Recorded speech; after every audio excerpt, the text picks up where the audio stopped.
Oke, assalamualaikum warahmatullahi wabarakatuh.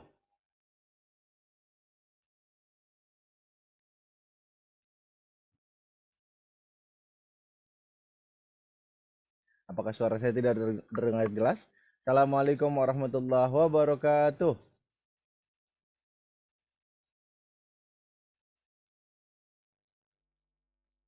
Oh, kurang jelas ya suaranya.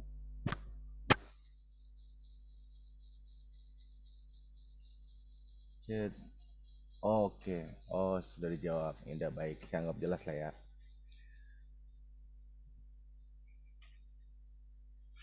Oke, alhamdulillah, salatu wassalamu ala rasulillah wa ala alihi sahbihi wa mawalah wa la hawla wa la quwata illa billah.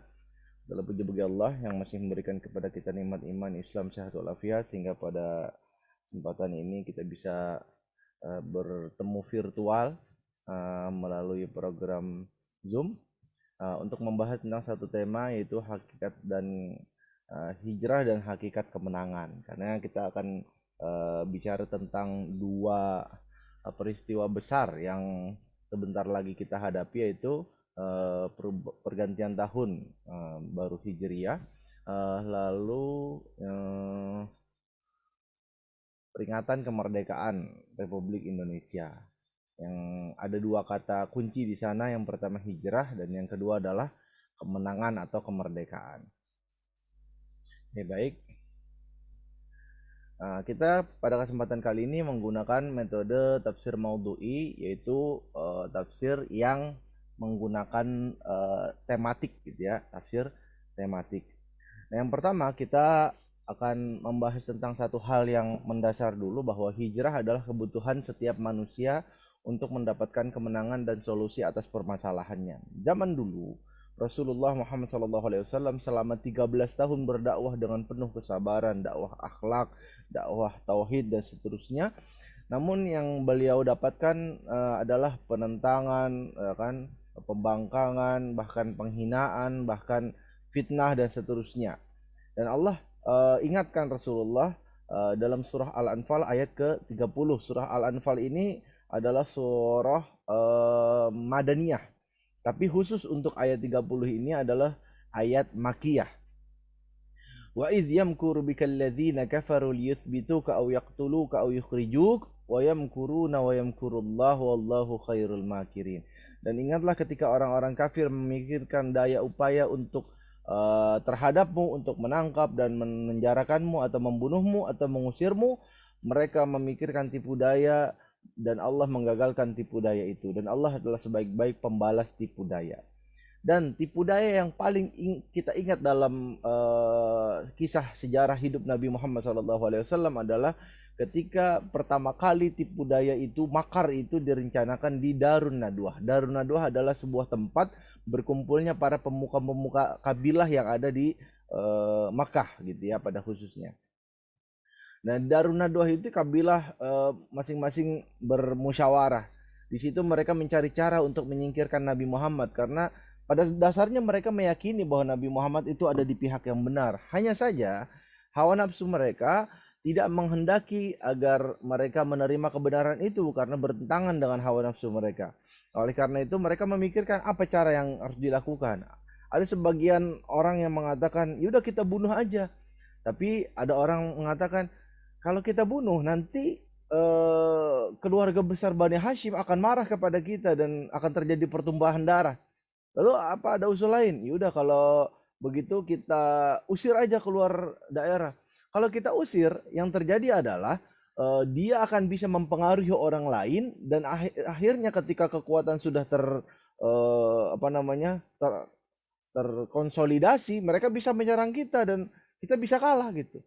Dan akhirnya ada salah satu uh, sosok gitu, yang sosok ini diceritakan dalam sebuah hadis sebenarnya adalah iblis, yang dia menggunakan baju berwarna baju jubah hitam. Nah, iblis ini memiliki sebuah usul yang sangat luar biasa jahat begitu ya. Iblis ini mengusulkan dalam bentuk tampilan seorang kakek-kakek. Dia mengusulkan untuk memilih setiap perwakilan dari masing-masing kabilah. Untuk apa? Untuk mengirim satu pemuda yang paling berani, yang paling kuat gitu. Agar ketika membunuh Rasulullah dilakukan oleh setiap pedang dari perwakilan dari kabilah-kabilah itu. Mereka merencanakan makar. Dalam pandangan manusia, makar ini sangat sempurna. Ya kalau misalnya Rasul dibunuh oleh perwakilan setiap kabilah, artinya kan Bani Hashim harus melawan semua orang Arab di situ. Dan mustahil. Akhirnya nyawa Rasulullah, darahnya menjadi sia-sia, nggak ada yang akan membalasnya. Nah, oleh karena itu Allah membalas makar mereka dengan apa? Allah menggantikan, ya kan, Rasulullah yang tadinya di tempat tidur itu dengan Ali bin Abi Thalib. Rasul memerintahkan Ali untuk menggantikan posisi beliau di tempat tidur itu. Lalu Allah membuat orang-orang kafir yang menjaga di tempat tinggal Nabi, sekitar rumah Nabi untuk tidur. Ditidurkan oleh Allah Subhanahu wa taala. Lalu Rasulullah dalam kitab sirah dijelaskan mengambil pasir lalu ditaruh di kepala mereka masing-masing, sehingga ketika mereka terbangun dari tidur mereka sadar bahwa mereka sudah ditinggal oleh Rasulullah Muhammad SAW. Dan ternyata hijrah ini mempunyai strategi yang sangat luar biasa. Yang pertama, Rasulullah menghijrahkan orang secara diam-diam karena khawatir mereka akan diganggu atau mungkin dibunuh oleh keluarga mereka yang masih kafir. Dan oleh karena itu mereka pertama kali hijrah ke Habasyah. Itu hijrah tahap pertama. Lalu hijrah tahap kedua adalah hijrah ke Madinah gitu kan. Lalu terakhir Rasulullah bersama Abu Bakar As-Siddiq hijrah berdua dengan menggunakan kendaraan yang sudah disiapkan. Dan ternyata walaupun berdua, ternyata ada satu orang lagi. Yang satu orang ini ternyata adalah seorang Yahudi yang diminta oleh Rasulullah untuk membantu Rasulullah saat hijrah. Gimana cara bantunya? Cara bantunya adalah orang Yahudi ini menggembalakan kambing persis di belakang Nabi Muhammad. Jadi Nabi Muhammad berjalan sekitar berapa ratus meter, lalu gembala kambing ini menggembalakan kambing supaya jejak Nabi Muhammad itu tidak kelihatan begitu. Bahkan luar biasa bagaimana Rasulullah merencanakan hijrahnya dengan sangat terukur gitu ya. Oke, lalu bukan cuma sekedar satu, tapi ada banyak makar yang dibuat oleh musuh-musuh Allah. Dan dalam sebuah kajian Habib Rizik menjelaskan paling tidak ada 5. Yang pertama adalah penghinaan, yang kedua adalah fitnah, yang ketiga adalah teror dengan menyiksa para sahabat-sahabat Nabi, yang keempat adalah rencana pengusiran, yang kelima adalah rencana pemboikotan, dan yang kelima adalah rencana pembunuhan. Yang alhamdulillah Allah Subhanahu wa taala melindungi Nabi Muhammad SAW sampai akhirnya beliau hijrah. Dan ternyata saat hijrah pun, ya kan? Jadi kalau dulu kan Nabi Muhammad dari Mekah ke Madinah itu kan kalau pakai jalur lurus itu kan harusnya tercium gitu kan oleh orang kafir Quraisy sehingga bisa dengan mudah membunuh Rasulullah. Tapi apa yang terjadi? Rasulullah menggunakan strategi. Apa yang strategi yang beliau lakukan? Beliau mampir dulu ke Gua Sur. Yang kalau dilihat di peta, Gua Sur itu nggak lempeng ke Madinah. Gua Sur itu gua yang letaknya kalau dari Mekah itu agak sedikit beda arah gitu dengan ke Madinah. Kenapa beliau memilih ke Gua Sur? Dalam analisis sirah nabawiyah sebagaimana dijelaskan oleh para ulama-ulama ahli sirah, mengatakan bahwa kenapa Rasul milih Gua Sur? Alasannya untuk mengelabui orang kafir Quraisy. Karena banyak pedagang-pedagang yang ketika mau pergi ke Madinah, mereka melewati jalur yang ada di situ, melewati Gua Sur. Sehingga ketika pedagang-pedagang ini melakukan perjalanan, Rasul dan Abu Bakar ikut bersama dengan iringan-iringan pedagang-pedagang kabilah pedagang-pedagang tersebut, saudagar itu sampai akhirnya ke Madinah. Tapi ternyata sedemikian pun Rasulullah membuat perencanaan, ternyata tercium juga oleh orang kafir Quraisy yang jago analisa gitu ya. Akhirnya di antara mereka ada yang menggunakan kuda, lalu dengan segala penalarannya dia bisa menemukan bahwa Rasul kira-kira ada di Gua Sur. Tapi sampai di depan Gua Sur, Allah menakdirkan ada laba-laba yang membuat sarang di pintu gua, ada burung dara yang bertelur di pintu gua. dengan akal dia berkata, bagaimana mungkin ada orang masuk ke gua ini? Kalau ada orang baru masuk ke gua ini, pasti sarang laba-labanya rusak dan pasti sarang burungnya akan hancur gitu ya. Nah, lalu di dalam gua itu Abu Bakar As-Siddiq ketakutan karena takut orang kafir Quraisy ini seandainya ngelihat ke bawah sedikit aja, niscaya mereka berdua akan kelihatan. Dan kisah itu dijelaskan oleh Allah Subhanahu wa taala dalam surah At-Taubah ayat 90. Auzubillahi minasyaitonirrajim. Illa tansuruhu faqad nasarahu Allahu idh akhrajahu alladhina kafaru thaniya itsnaini idh huma fil ghar idh yaqulu li sahibihi la tahzan innallaha ma'ana fa anzalallahu sakinatahu alaihi wa ayyadahu bijunudin lam tarawha wa ja'ala kamilatal ladzina kafaru sufla wa kalimatullahi hiyal ulya wallahu azizun hakim. Luar biasa bagaimana Allah menggambarkan pertolongan Allah kepada Nabi Muhammad.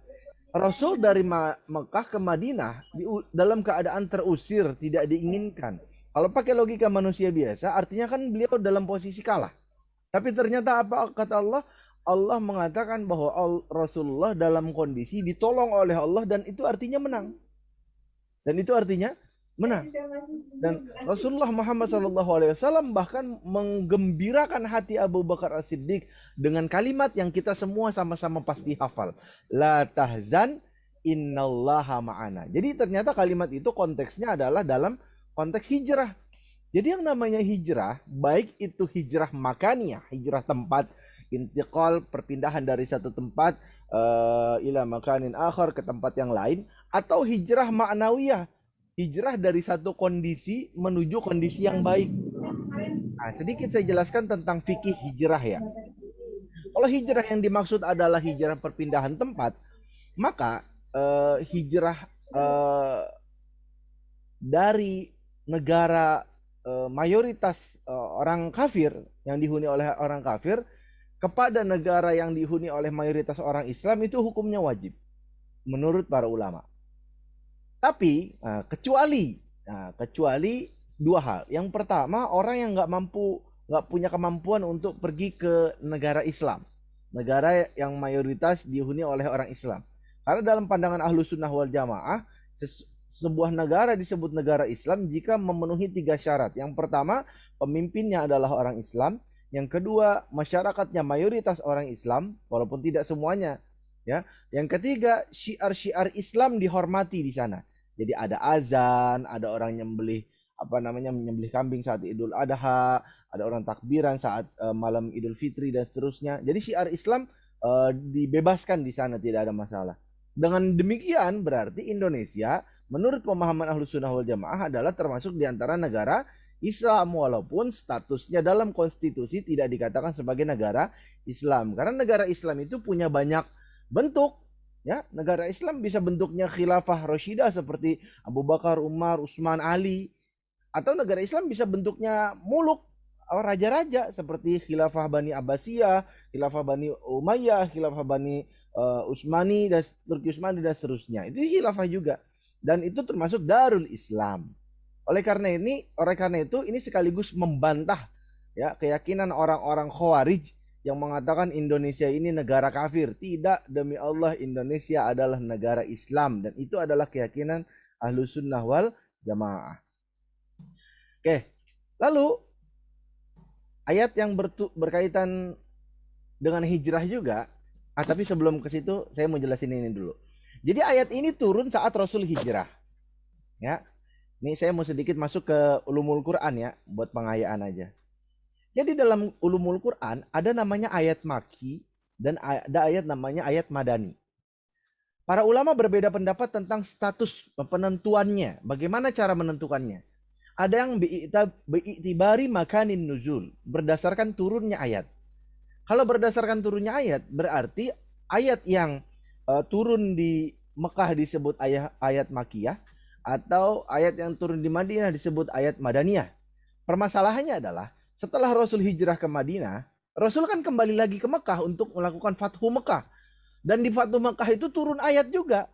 Lalu ayat yang diturunkan saat Fathu Mekah itu statusnya apa? Kalau dibilang statusnya Makiyah, itu bukan periode Rasul dakwah di Mekah, tapi periode di Madinah. Nah, oleh karena itu ada pendapat kedua dari para ulama. Apa pendapat keduanya? Bi'tibari zamanin nuzul, berdasarkan periodenya. Nah, kalau berdasarkan periodenya, berarti ayat yang turun di Fathu Mekah itu termasuk ayat Madaniyah. Tapi muncul pertanyaan selanjutnya. Kalau ayat sebelum hijrah itu disebut ayat Makiyah dan ayat setelah hijrah disebut ayat Madaniyah, pertanyaannya adalah bagaimana dengan ayat ini? Surah At-Taubah ayat 40 ini. Ini tidak diturunkan sebelum hijrah, tidak juga diturunkan setelah hijrah. Justru diturunkan saat Rasul hijrah. Lalu mau disebut apa? Apa? Ayat-ayat seperti ini. Nah, oleh karena itu ada para ulama yang ketiga, yaitu berdasarkan khosois al-ayah, berdasarkan karakteristik dari ayat. Jadi karakter-karakter ayat Madaniyah itu adalah karakter yang isinya tentang syariat, tentang jihad, tentang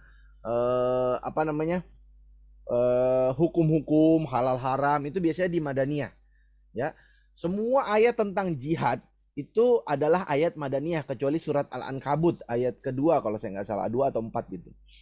Nah, kalau ayat Makiyah itu karakternya adalah bicara tentang biasanya bantahan Allah terhadap orang-orang yang menolak keberadaan Allah, lalu tentang ayat yaumil akhir, lalu bicaranya biasanya tentang keimanan, ya kan?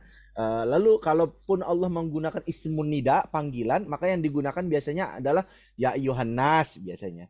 Kalau ya ayyuhallazina amanu biasanya digunakan di Madinah gitu. Nah, oke, kita lanjut ya.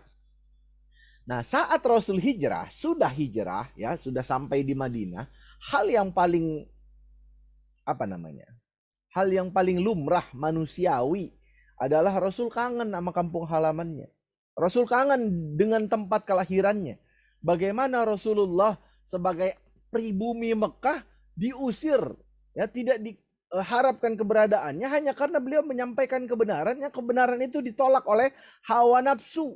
Bayangin, kebenaran disampaikan ditolak oleh hawa nafsu. Padahal dulu sebelum Rasulullah diangkat menjadi nabi, diangkat menjadi rasul, orang-orang kafir Quraisy sendiri mengakui Rasul itu orang yang terpercaya, bahkan digelari Al-Amin.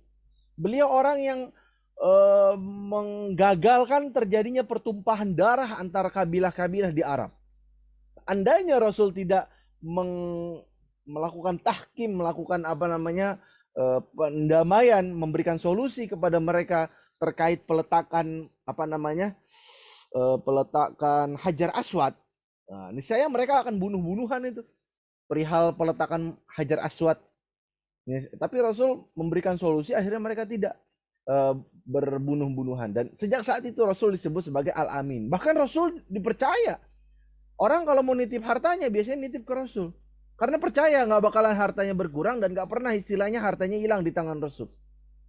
Tapi ketika kebenaran disampaikan oleh Rasulullah bertentangan dengan hawa nafsu mereka, maka mereka tolak. Walaupun tidak semuanya, ada juga sebagian yang masuk Islam. Walaupun cuma sedikit. Menurut perhitungan para ulama ahli sirah, orang yang masuk Islam di periode Mekah, saat Rasul dakwah 13 tahun di Mekah, itu jumlahnya tidak lebih dari 100 orang. Ya, jumlahnya nggak lebih dari 100 orang. Bahkan ada yang mengatakan jumlahnya 80 atau 40. Sebagaimana jumlahnya kaum Nabi Nuh yang didakwahi selama 950 tahun itu. Ya. Yang banyak itu ketika Rasul dakwah di Madinah. Nah, Rasul kangen sama yang namanya Mekah. Lalu Rasul diberikan janji oleh Allah Subhanahu wa taala. Apa janjinya?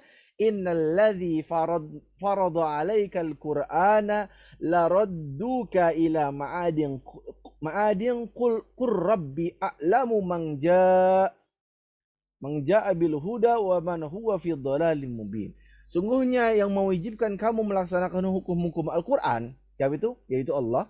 Benar-benar akan mengembalikan kamu ke tempat kembali kamu. Di mana? Madinah. Di Mekah. Dan benar, janji Allah ini ditunaikan oleh Allah Subhanahu wa taala saat apa? Saat Fathu Mekah, kira-kira 2 tahun sebelum Rasulullah wafat. Nah, apa yang didapatkan oleh orang yang hijrah? Ada sedikit beda ya antara hijrah dengan taubat. Taubat itu bagian dari hijrah. Kalau taubat itu per kasus. Misalnya taubat dari minum-minuman keras, taubat dari judi, taubat dari zina, taubat dari nonton video porno, taubat dari menipu orang, taubat dari membuka aurat. Itu namanya taubat. Jelas kasusnya.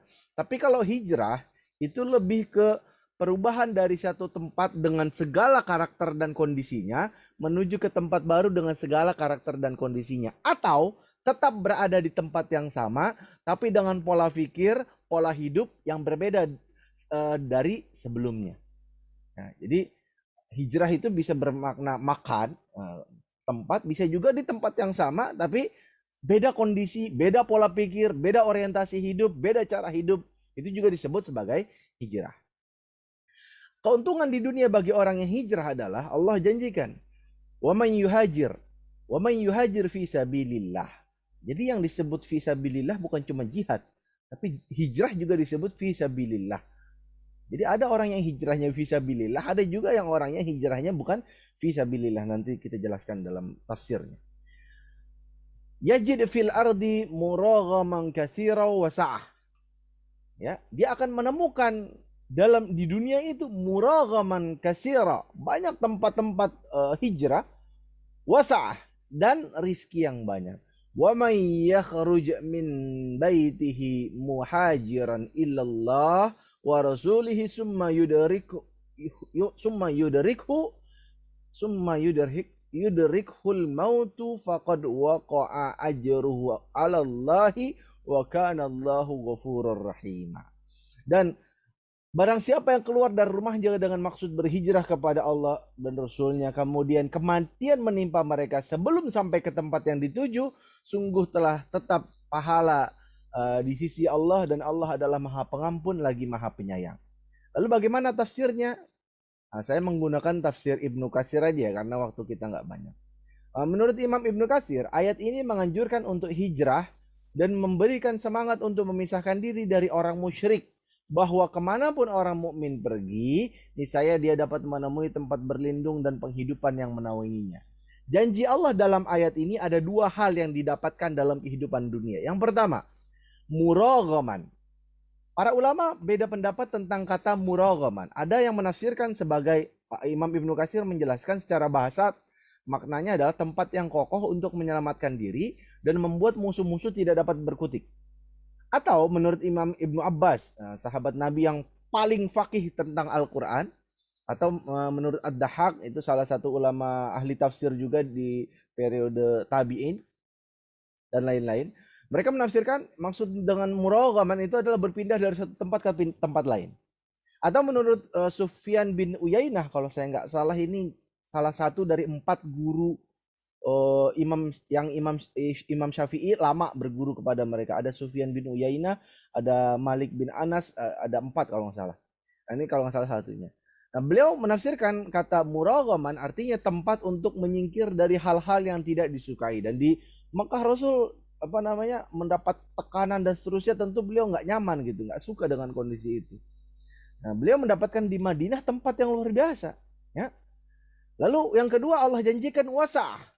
Nah, tafsirnya adalah menurut Imam Ibnu Katsir yaitu rezeki yang berlimpah. Atau menurut Imam Qatadah, salah satu ulama tabi'in, kalau Imam Ibnu Katsir kan bukan tabi'in ya, bukan juga tabi'ut tabi'in, beliau termasuk ulama khalaf Imam Ibnu Katsir ini, karena setelah Imam Syafi'i, bahkan setelah Imam Ahmad beliau, bahkan setelah Imam Bukhari, ya kan, Imam Ibnu Katsir ini belum termasuk ulama khalaf. Nah, kalau Qatadah ini termasuk ulama salaf. Nah, Imam Qatadah menafsirkan kata wasa'ah itu artinya yang menyelamatkannya dari kesesatan menuju jalan hidayah dan menyelamatkannya dari kemiskinan menuju kecukupan. Jadi orang kalau belum hijrah, rizkinya A misalnya, lalu ketika hijrah maka Allah tambahkan buat dia rizkinya. Ini sekedar gambaran aja nih ya. Waktu Nabi Muhammad di Mekah, saya mau tanya, tolong mic-nya dibuka. Waktu Rasul di Mekah, istrinya berapa? Jawab. Mic-nya dibuka. Halo?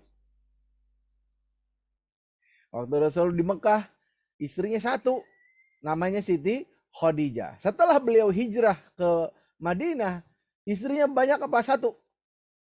Banyak. Bukan cuma nambah, bahkan banyak. Ada Siti Aisyah, putra Abu Bakar, Siti Hafsah, putra Umar, ada Maria Al-Qibtiyah, ada banyak. Ada sebagian ulama yang mengatakan 9, ada yang mengatakan 12. 9 itu yang tetap apa namanya? Statusnya menjadi istri Nabi sampai Nabi meninggal. Nah, kalau 12 itu total keseluruhannya, termasuk Siti Khadijah dan seterusnya. Nah, jadi kalau kita mau hijrah, jangan takut sama masalah uang. Ya, misalnya dulu kerja di bank konvensional, tiba-tiba ada rencana untuk apa namanya peluang untuk kerja di bank syariah. Udah, ambil, walaupun gajinya lebih sedikit, insya Allah berkahnya lebih banyak. Ya, lalu barang siapa yang keluar dari rumahnya, oh ya, yang bagian akhir ayat tadi ya.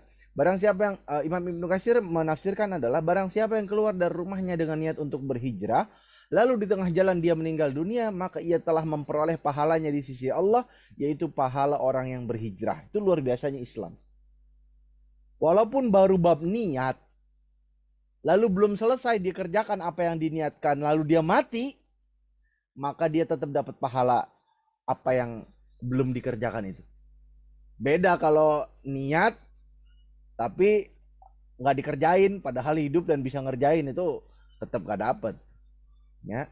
Dan Imam Ibnu Katsir mengutip sebuah hadis dari Imam Bukhari yang diriwayatkan oleh Umar Ibn Khattab, yaitu hadis yang sama-sama pasti kita hafal, innamal a'malu binniyat. Nah, nyambung dengan yang tadi saya janjikan di awal ya, yaitu tentang hijrah. Ada yang nggak fisabilillah, yaitu contohnya yang disebutkan Rasul dalam hadis ini.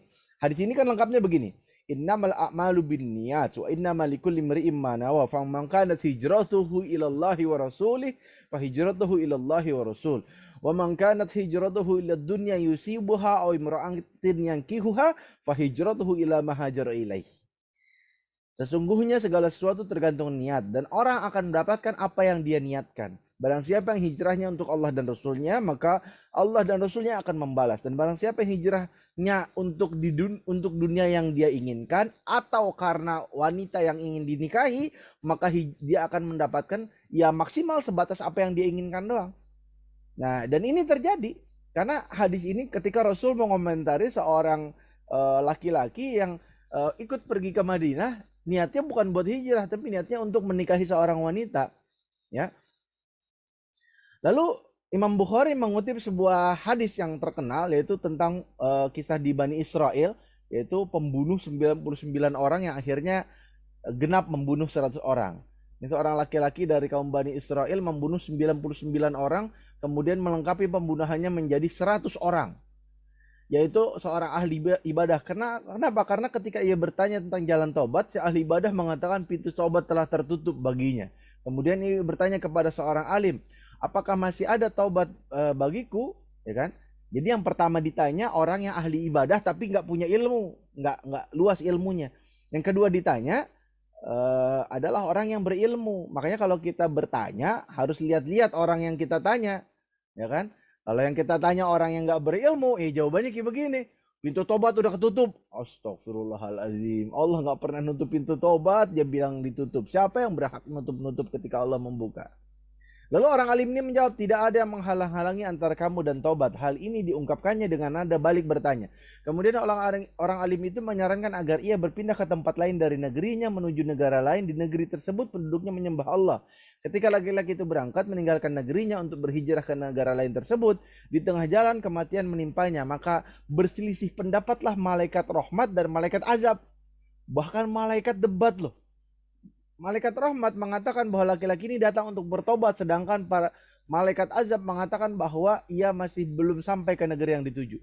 Akhirnya mereka diperintahkan untuk mengukur jarak di antara kedua tempat tersebut, mana yang lebih dekat dari lelaki itu, maka ia termasuk penghuninya. Maka Allah memerintahkan kepada bumi yang menuju ke negeri yang soleh mendekat, dan akhirnya memerintahkan ke bumi yang jahat penduduknya agar menjauh dari jenazah lelaki itu.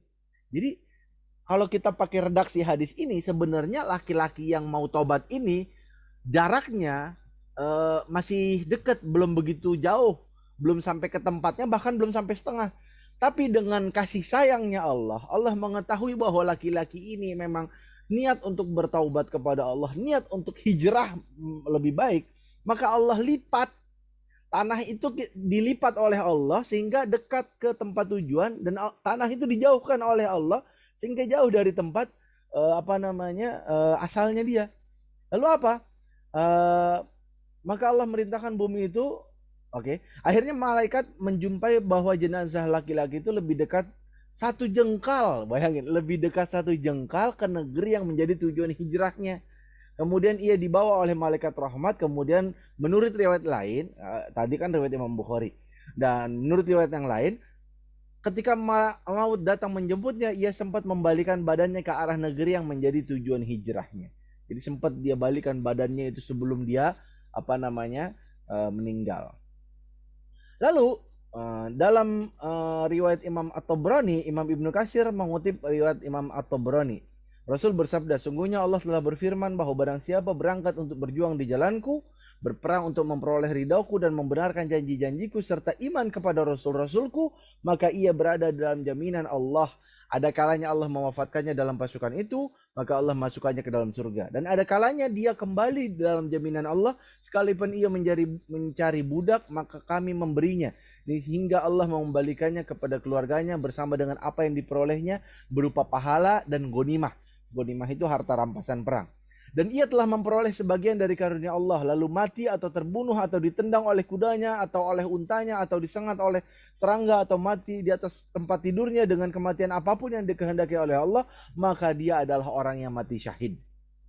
Jadi ada 2 jenis orang yang berjihad dalam pandangan hadis ini menurut Rasulullah. Yang pertama, orang yang jihad lalu mati di medan perang, maka dia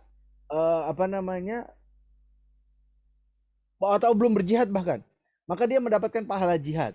Atau orang yang jihad, ya kan, lalu dia berjihad lalu menang, mendapatkan ghanimah, kembali ke keluarganya, lalu di keluarganya ternyata dia mati di atas kasus atau apa, maka Allah tetap mencatat dia sebagai orang yang mati syahid walaupun di atas kasus. Kenapa? Karena dia selalu berkeinginan dalam hatinya untuk selalu membela Allah dan Rasulnya.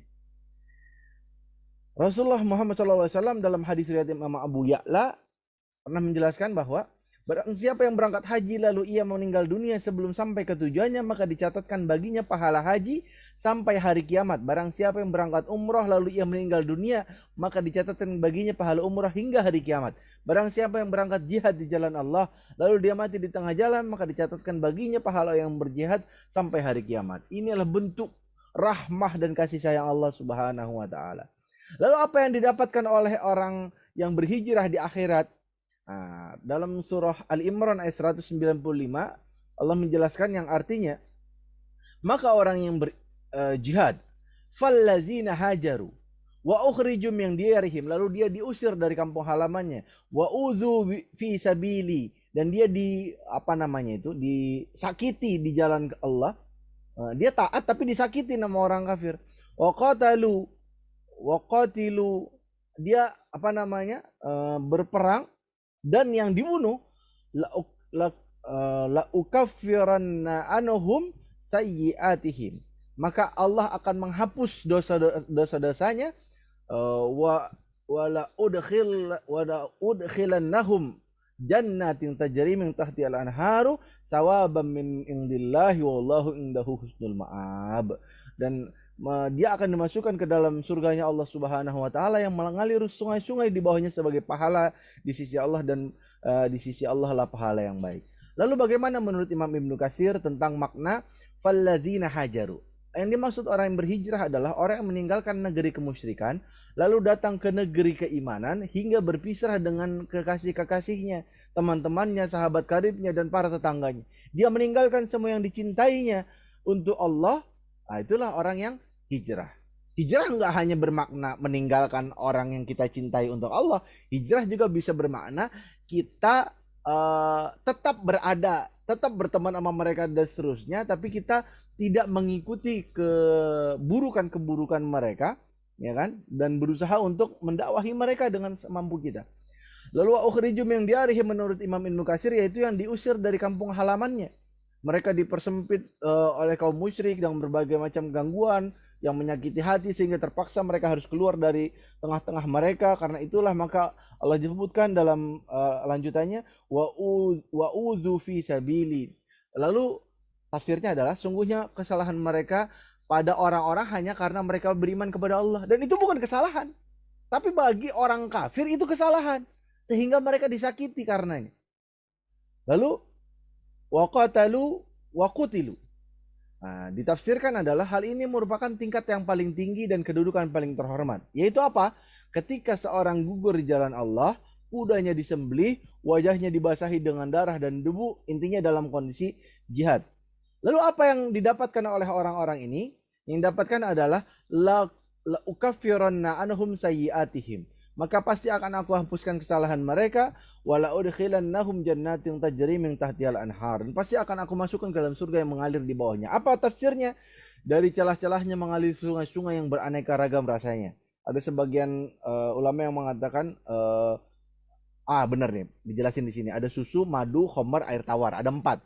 Jadi ada sungai yang isinya susu, ada yang isinya madu, ada yang isinya khamar, ada yang isinya air tawar.